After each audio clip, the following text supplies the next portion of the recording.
Dans l'histoire d'aujourd'hui, nous avons Ted, qui se bat pour sauver son fils de l'ombre toxique de sa femme, qui a choisi de devenir un modèle OnlyFans. Chers auditeurs, nous nous dirigeons vers nos 1000 premiers abonnés et nous avons besoin de votre soutien pour atteindre cette étape. Abonnez-vous pour que nous puissions vous offrir un contenu toujours plus extraordinaire. Je m'appelle Ted, j'ai 45 ans et je suis mariée à Cathy, qui a 40 ans. Nous sommes mariés depuis 15 ans. Je travaille comme banquier d'affaires et Cathy est la mère au foyer de mon fils de 10 ans. Nous nous sommes mariés il y a 15 ans, après être sortis ensemble pendant 3 ans. J'ai rencontré Cathy dans une église de notre ville par un dimanche matin ensoleillé, alors que je venais d'emménager ici pour mon nouveau travail de banquier d'affaires. Je me sentais un peu dépaysée dans cette nouvelle ville et je ne connaissais personne. Mais c'est alors que j'ai vu Cathy. Elle était assise quelques rangs devant moi et avait un beau sourire qui m'a donné envie de lui parler. Après le service religieux, je me suis approchée d'elle et nous avons commencé à parler. Nous sommes devenus amis, puis nous avons commencé à sortir ensemble et nous avons eu une belle relation. 3 ans plus tard, j'ai demandé à Cathy de m'épouser et elle a accepté. Cathy travaillait, mais lorsque nous avons appris qu'elle allait avoir un enfant, nous avons décidé qu'elle devrait arrêter de travailler pour prendre soin d'elle pendant sa grossesse et préparer notre bébé. C'était une décision importante, mais nous en étions heureux. Cathy est devenue mère au foyer et s'est occupée de notre famille. Au fil des ans, Cathy a commencé à prendre quelques kilos supplémentaires. Cela s'est fait progressivement, car elle s'est concentrée sur la prise en charge de la famille et sur l'amour qu'elle portait à notre fils. Elle aimait cuisiner de délicieux repas que nous prenions tous plaisir à déguster. Peu à peu, elle a remarqué que ses vêtements devenaient trop étroits et qu'elle ne se sentait plus aussi en forme qu'avant. Un jour, Cathy s'est mise devant le miroir et a commencé à pleurer. Je lui ai demandé ce qui s'était passé. Elle a pris peur, a enlevé tous ses vêtements et m'a demandé de la regarder. Elle avait commencé à grossir dans tous les coins de son corps et ne s'aimait plus. Je lui ai demandé de commencer à faire de l'exercice. Au début, elle a semblé hésiter, puis elle a cédé et s'est inscrite dans une salle de sport locale. Là aussi, elle s'est fait des amis. Certaines des amies de Cathy à la salle de sport ont commencé à faire pression sur elle pour qu'elle montre sa transformation de perte de poids sur les médias sociaux, en particulier sur Instagram. Ils pensaient qu'en montrant ses progrès, Cathy gagnerait en popularité et en attention. Au début, Cathy était hésitante à cette idée. Elle avait toujours été une personne privée et n'était pas à l'aise avec l'idée de partager son parcours avec le monde entier. Cependant, la persuasion constante de ses amis de la salle de sport l'a amenée à reconsidérer sa position. Elle a fini par succomber à la pression de ses pairs et a décidé de Cathy a créer un commencé à profil poster des Instagram photos et public. des vidéos de ses séances d'entraînement, des photos avant et après et des bribes de sa vie quotidienne. Elle a reçu de l'attention de partout. Ses vidéos ont reçu des likes et quelques commentaires très désagréables. Certaines personnes ont posté des commentaires positifs, tandis que d'autres voulaient simplement commenter son corps. Je n'ai pas pu m'empêcher d'être jalouse et en colère. J'ai essayé d'en parler à Cathy, mais elle m'a rejetée en me disant que je n'avais pas à m'inquiéter des commentaires désagréables. J'ai alors dit que je voulais aussi aller à la salle de sport. Elle m'a soutenue et nous avons commencé à aller à la salle de sport ensemble. Nous avons dû changer nos horaires parce que je devais aussi aller au bureau, et nous nous sommes donc retrouvés tôt le matin.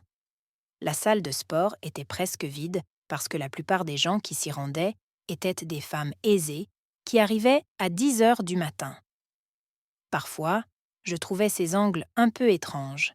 Dans la plupart des angles, j'avais l'impression que ses fesses étaient la première chose que le spectateur voyait. J'ai parlé à Cathy de l'emplacement de la caméra, mais elle m'a répondu qu'il s'agissait d'angles professionnels et qu'ils obtenaient le plus grand nombre de vues. Je lui ai dit que je n'aimais pas que les gens fassent des commentaires sur les fesses de ma femme. Elle a ri et m'a demandé de ne pas être jaloux. Je ne lui ai pas reparlé ce jour-là. Le lendemain, je ne l'ai pas accompagnée à la salle de sport, elle y est allée seule. Lorsque je suis rentrée le soir, elle n'a pas cherché à se faire pardonner et a fait comme si tout allait bien. J'étais blessée, et cette nuit-là, pour la première fois depuis des années, je ne suis pas allée dans mon grand lit et j'ai dormi dans la chambre d'amis. Le lendemain matin, lorsque je me suis réveillée, Cathy était allée à la salle de sport et j'ai réalisé que je n'étais plus sa priorité. Plus tard dans la soirée, j'ai essayé de lui parler de notre relation, mais cela ne s'est pas bien passé. Nous avons fini par nous disputer fortement. Mon argument était simple. Je ne pense pas qu'il soit agréable pour une femme de 40 ans de montrer ses courbes sur l'Internet.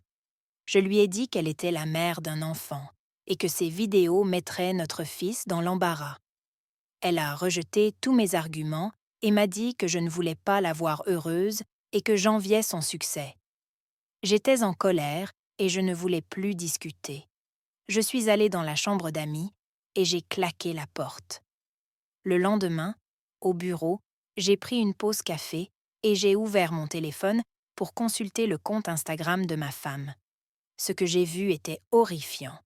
Ma femme faisait une traction à la salle de sport et tout son dos était ouvert. Elle ne portait rien d'autre que des collants. Les commentaires étaient NSFW et j'étais furieux. Je l'ai appelée, mais elle n'a pas répondu. Elle avait laissé mon fils à une baby-sitter et m'avait dit que ma femme était sortie à midi et qu'elle reviendrait tard dans la soirée. Je me suis sentie trahie et toutes mes intentions de sauver mon mariage s'effaçaient rapidement. Ce soir-là, elle est revenue à 23 heures. Lorsqu'elle est entrée, elle était ivre et portait une robe courte et brillante que je ne lui avais jamais vue.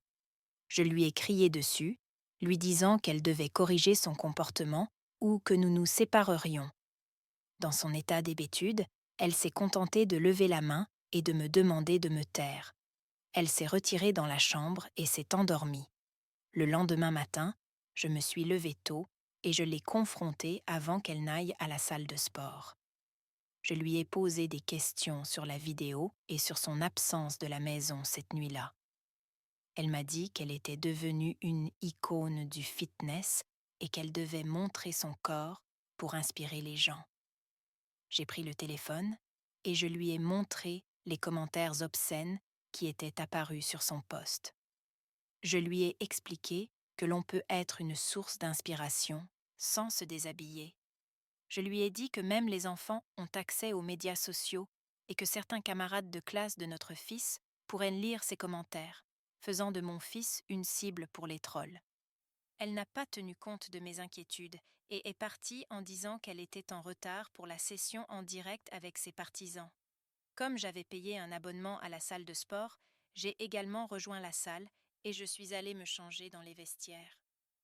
Là, dans l'une des cabines, j'ai entendu que quelqu'un regardait ma femme en direct au téléphone. J'ai entendu quelques grognements et j'ai compris que le type jouait avec sa bite. J'avais fini. J'ai quitté la salle de sport et je suis rentrée directement chez moi. C'était trop pour la journée. Et j'ai pris ma journée. Cathy est rentrée à la maison et je lui ai dit qu'elle devait choisir entre sa famille et ses vidéos obscènes. Elle ne m'a pas adressé la parole, est allée dans sa chambre et l'a fermée à clé. Je suis allée au bureau, mais la journée n'a fait qu'empirer. Je suis rentrée à la maison et j'ai retrouvé la baby-sitter. Je lui ai donné l'argent et elle est partie. Ce soir-là, j'ai essayé de passer un peu de temps avec mon fils. Nous avons commencé à jouer à sa PlayStation. Pendant que nous jouions, mon fils m'a demandé ce qu'était OnlyFans. J'ai été surpris et je lui ai demandé pourquoi il voulait savoir. Il m'a dit que des garçons plus âgés de son école parlaient du fait que sa mère était sur OnlyFans. Mes émotions se sont emballées. Je ne pouvais pas dire si j'étais en colère, triste, choquée, et pendant quelques secondes, ma vision s'est obscurcie et je ne voyais ni n'entendais rien. Lorsque j'ai repris mes esprits, mon fils me demandait d'ouvrir la porte parce que quelqu'un sonnait. Je me suis approchée de la porte comme un zombie et j'ai vu ma femme à travers la lentille. J'ai ouvert la porte et elle est allée directement dans la chambre. Je ne lui ai pas parlé cette nuit-là. Je me suis connectée à OnlyFans et j'ai payé pour voir ma femme nue. Le lendemain matin, je suis allée voir un avocat et lui ai demandé d'entamer une procédure de divorce. Je n'en pouvais plus. J'ai dit à l'avocat que je conserverais la garde de mon fils en raison de la nature du travail de ma femme. L'avocat m'a demandé de quitter la maison immédiatement et, si possible, de partir en vacances quelques jours avec mon fils. J'ai fait de même. J'ai emmené mon fils pour une longue promenade en voiture.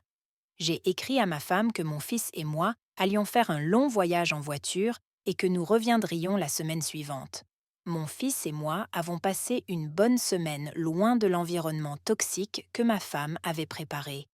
À notre retour, nous ne sommes pas retournés dans notre maison. Nous sommes allés dans un nouvel appartement que j'avais loué près de l'école de mon fils.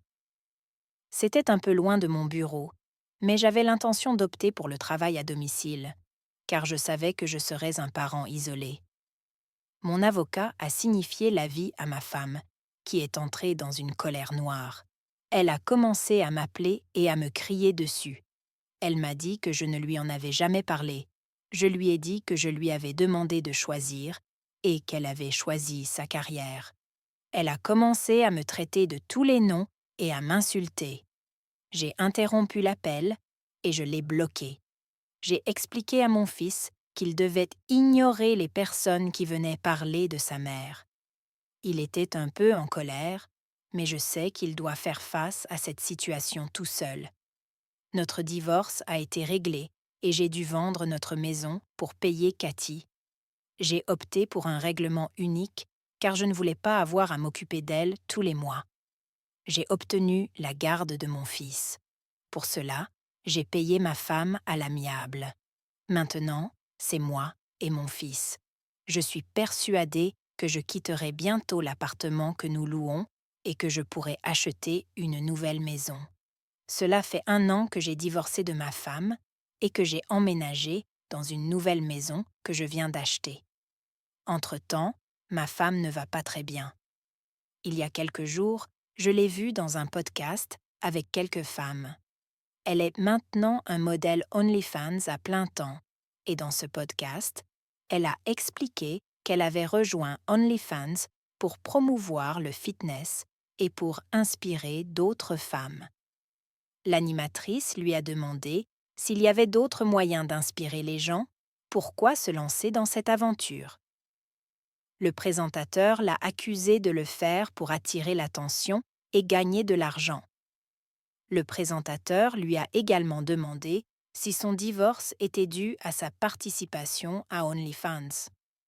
Cathy s'est mise à pleurer et a déclaré qu'elle ne regrettait pas ses actes.